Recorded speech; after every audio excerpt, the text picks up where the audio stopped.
Sejam bem-vindos, bem-vindas, meus queridos e amados alunos e alunas do curso Mater Dei de Teologia Bíblico-Doutrinal.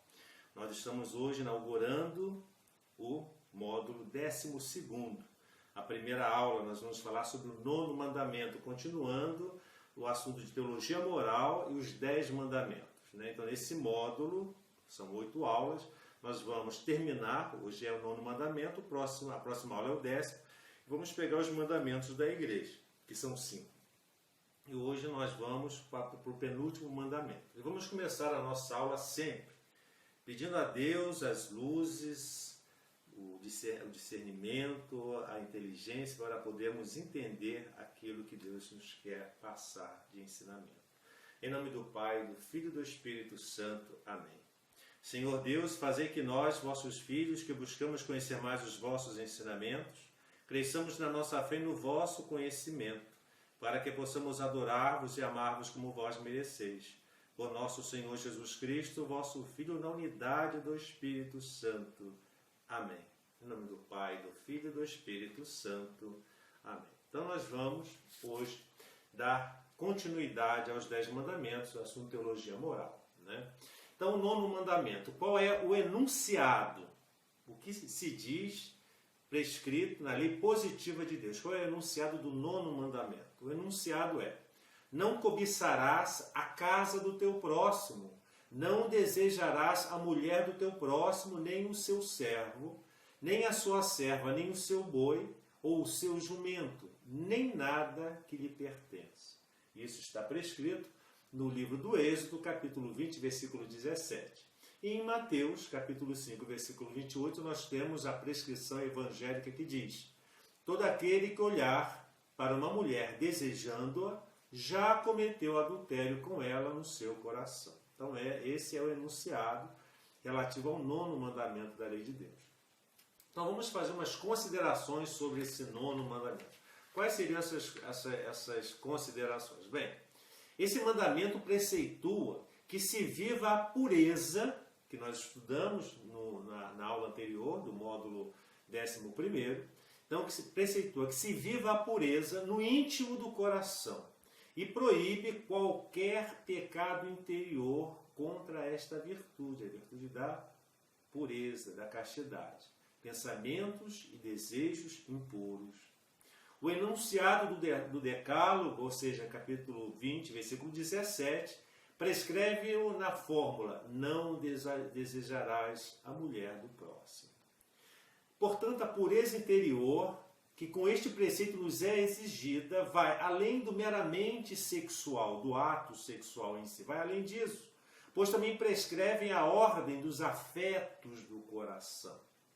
Pode-se faltar a este mandamento se não tem cuidado de evitar apego a coisas ou pessoas, ou enamorar-se, digamos assim, que não sejam conforme a razão. É importante considerar que o amor verdadeiro vem com o sacrifício e a entrega, depois de muito tempo de prova, e é o que procura o bem da pessoa amada. O amor súbito, aquela paixão repentina, os enamoramentos e romances juvenis, por assim dizer, são em geral apenas amores egoístas. É verdade que se gosta muito de uma pessoa, mas só por causa dos benefícios, reais ou imaginários, que se pensa vir a obter dela. A presença agradável, compreensão, sentir-se amado, companhia e conforto nas necessidades, etc. É necessária uma educação, portanto, da afetividade, que leve a uma verdadeira maturidade de afetos e que se baseie em, primeiro, por acima de tudo, o amor de quem? De Deus e das coisas que a Ele se referem.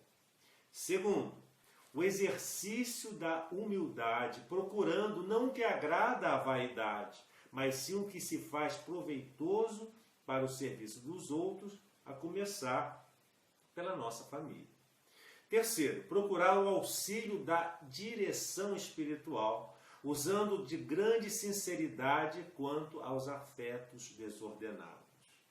Em seguida, referimos as ideias que um moralista contemporâneo expõe acerca da maneira de concretizar o nono mandamento. Como nós podemos concretizar? Então vamos lá. Não te enamorarás de quem não deves, ou seja, não se deve apaixonar, digamos assim, se enamorar de quem não deves. Né? Não vou me apaixonar por uma mulher casada, uma mulher comprometida, ou você que é mulher, se enamorar ou se apaixonar, se aproximar de um homem já comprometido. Não te enamorarás de tal modo e com tal ausência de autodomínio que esse amor te leve a ofender a Deus por te obcecar e te impedir de reagir como cristão ou como cristã. Então nós não devemos deixar que as paixões nos dominem. Nós temos que ter um autodomínio dessas paixões, dessas afetividades desordenadas. Não te enamorarás de nenhum homem ou de nenhuma mulher se o Senhor te pediu o coração inteiro. Se Deus te chama para uma vocação, você tem que renunciar, né, para dar o seu coração inteiro a Jesus. Não te enamorarás de quem é ainda jovem ou tem beleza, se quem Deus pôs ao teu lado no casamento já deixou para trás a louçania da mocidade ou já perdeu o seu vigor. Tem pessoas que se casam durante 20, 30 anos, a mulher vai, né, ficando envelhecendo, ele abandona para, né, se enamorar de meninas jovens, meninas novas. E ao contrário também, mulheres que fazem isso com seus esposos. Não te enamorarás só de aparência, porque o homem ou a mulher não é só corpo. Nós não devemos nos apaixonar, nos direcionar afetivamente as pessoas pela aparência, pela boniteza, digamos assim. Não te enamorarás do protagonista do último filme que viste, do último romance que leste, da última novela que assististe. Não te namorarás da primeira pessoa que te trate com educação, compreensão e delicadeza. Não namorarás os maridos das tuas amigas, nem as esposas dos teus amigos. Provarás a qualidade do teu amor com a pedra de toque do sacrifício. Não te esquecerás de que o amor consiste em dar e não em receber. Finalmente, terás sempre presente que o bom caminho alarga o coração, aproxima de Deus, abrange toda a gente, não escolhe pessoas. Se o carinho não for assim, ele é danoso, é nocivo, é daninho, é mau.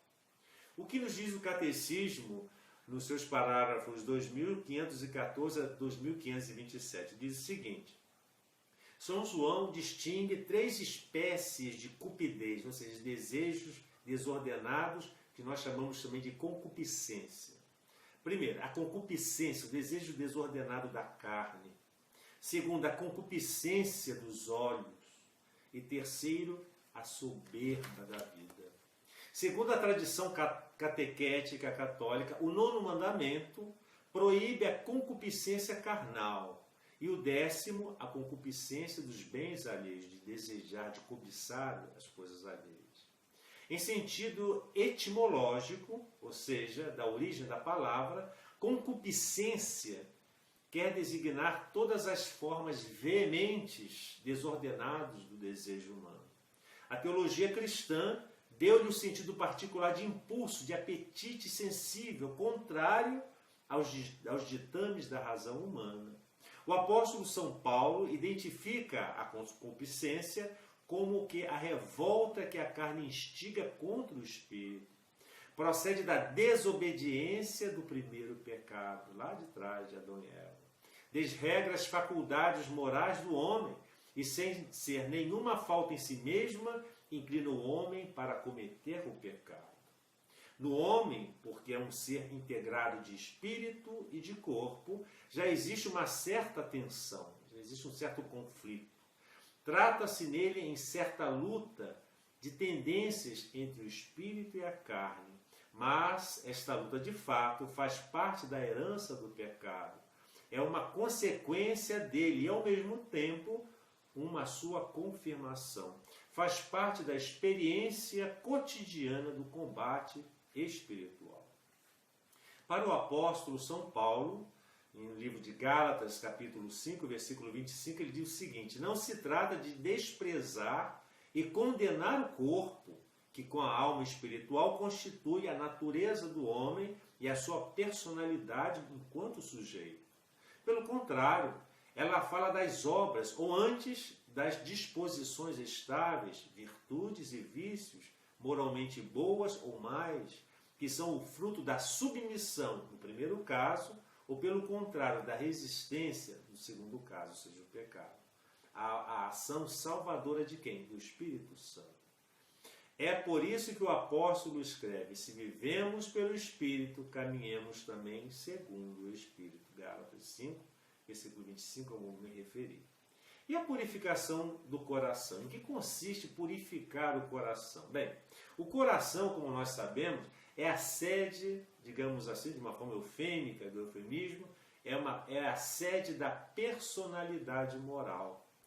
Diz Mateus 15, versículo 19, nas palavras de Jesus: do coração procedem as más intenções, os assassínios, os adultérios, as prostituições. A luta contra a concupiscência carnal passa pela purificação do coração e pela prática da virtude da temperança. Mantém-te na simplicidade, na inocência, e serás como as criancinhas que ignoram o mal, destruidor da vida dos homens. É a sexta bem-aventurança proclama, em Mateus 5, versículo 8, bem-aventurados os puros de coração, porque verão a Deus. Os puros de coração são os que puseram a inteligência e a vontade de acordo com as exigências da santidade de Deus, principalmente em 3 domínios: a caridade, a castidade ou retidão sexual, o amor da verdade e a ortodoxia da fé. Existe um nexo entre a pureza do coração, do corpo e da fé. Os fiéis devem crer nos artigos do credo, para que, crendo, obedeçam a Deus. Obedecendo a Deus, vivam como deve ser. Vivendo como deve ser, purifique o seu coração. E purificando o seu coração, compreendam aquilo que creem. Aos puros de coração é prometido o quê? Que verão a Deus face a face e serão semelhantes a Ele. A pureza de coração consiste, a pureza do coração é condição prévia para a visão. A pureza de coração é condição prévia para a visão de Deus. Já desde agora permite-nos ver segundo Deus, aceitar o outro como um próximo e compreender o corpo humano nosso e o do próximo como um templo do Espírito Santo, uma manifestação da beleza divina. E como nós podemos combater, ser a favor da pureza, como preservar, como vai ser o combate pela pureza? Bem, o batismo, como nós já vimos, já estudamos isso, confere a quem recebe o sacramento a graça da purificação de todos os pecados. Mas o batizado, a pessoa que se batizou, o cristão, tem de continuar a lutar contra a concupiscência da carne e dos desejos desordenados. Com a graça de Deus, consegui-lo-ei. Como? Pela virtude e pelo dom da castidade, pois a castidade permite amar com um coração reto e sem partilha. 2. Pela pureza de intenção, que consiste em ter em vista o verdadeiro fim do homem. Com um olhar simples, o batizado procura descobrir e cumprir em tudo a vontade de Deus. 3. Pela pureza do olhar exterior e interior, pela disciplina dos sentidos e da imaginação, pela rejeição da complacência dos pensamentos impuros que o levariam a desviar-se do caminho dos mandamentos divinos, à vista excita a paixão dos insensatos, como diz o livro da Sabedoria, capítulo 15, versículo 5. E por último, pela oração. A oração é fundamental para nós podermos alcançar pureza de coração. Eu pensava que a continência dependia das minhas forças, forças que em mim não conhecia. Era suficiente louco para não saber que ninguém pode ser continente se tu não lhe concederes. E de certo tu o terias concedido se, com gemido interior, eu chamasse aos teus ouvidos e se com fé sólida dançasse sobre ti o meu cuidado. Isso é um testemunho de Santo Agostinho. A pureza, portanto, ela exige o que? Exige o pudor. O que é o pudor? O pudor é a parte integrante da temperança. O pudor preserva a intimidade da pessoa. Designa a recusa de mostrar o que deve ficar oculto. Ordena-se a castidade e comprova-lhe a delicadeza. Orienta os olhares e as atitudes em conformidade com a dignidade das pessoas e com a união que existe entre elas. O pudor protege o mistério da pessoa e do seu amor.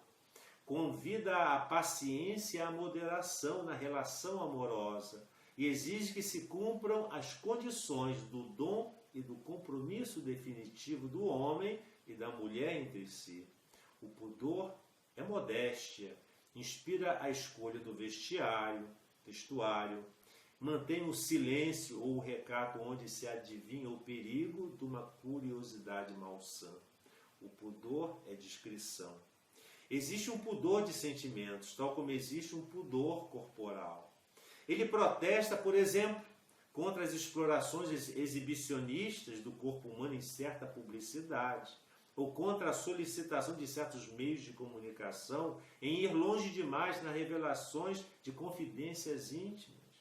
O pudor inspira no modo de viver que permite resistir às solicitações da moda e à pressão das ideologias dominantes. As formas de que o pudor se reveste variam de cultura para cultura. No entanto, ele continua a ser, em toda parte, o pressentimento de uma dignidade espiritual própria do homem. Nasce com o despertar da consciência pessoal. Ensinar o pudor às crianças e adolescentes é despertá-los para o respeito para com a pessoa humana. A pureza cristã exige uma purificação do ambiente social. Exige dos meios de comunicação social uma informação preocupada com o respeito e o recato. A pureza de coração liberta do erotismo difuso e afasta dos espetáculos que favorecem a curiosidade mórbida ou a ilusão. A chamada permissividade dos costumes assenta numa concepção errônea da liberdade humana. Para se edificar, não precisa de se deixar educar previamente pela lei moral. Deve pedir-se aos responsáveis pela educação que ministrem à juventude um ensino respeitador da verdade, das qualidades do coração e da dignidade moral e espiritual do homem. A boa nova de Cristo renova constantemente a vida e a cultura do homem decaído. Combate e repele os erros e os males provenientes da sedução, sempre ameaçadora do pecado. Purifica e eleva sem cessar a moralidade dos povos. Com as riquezas do alto, fecunda, consolida, completa e restaura em Cristo, como que a partir de dentro as qualidades espirituais e os dotes de todos os povos e eras. Então, nós temos que sempre nos preservar, né, das solicitações do mundo. Né? Nós sabemos que todos nós, desde crianças, adolescentes, jovens e adultos e idosos, todos nós somos sempre, digamos, estimulados à concupiscência nas ruas, nas propagandas, na publicidade, nas novelas, nas músicas, né, nas revistas, na internet. Sempre a sensualidade, o sensualismo, né, nos estimula a perder esse autodomínio da castidade, do pudor, e assim nos aguça a concupiscência. Isso tudo nós devemos evitar. A nossa sociedade, ela está muito sodômica, ela está muito sensualizada, sexualizada e até genitalizada. Nós temos que lutar contra isso, por respeito não só a si próprio, mas por respeito a Deus e ao irmão, às pessoas. Então, esse é o propósito dessa nossa aula do 9º do 9º mandamento, né? Vocês encontrarão isso na apostila e na bibliografia que está anexa à nossa apostila. Que o Senhor nos abençoe, guarde-nos de todo mal e nos conduza à vida eterna.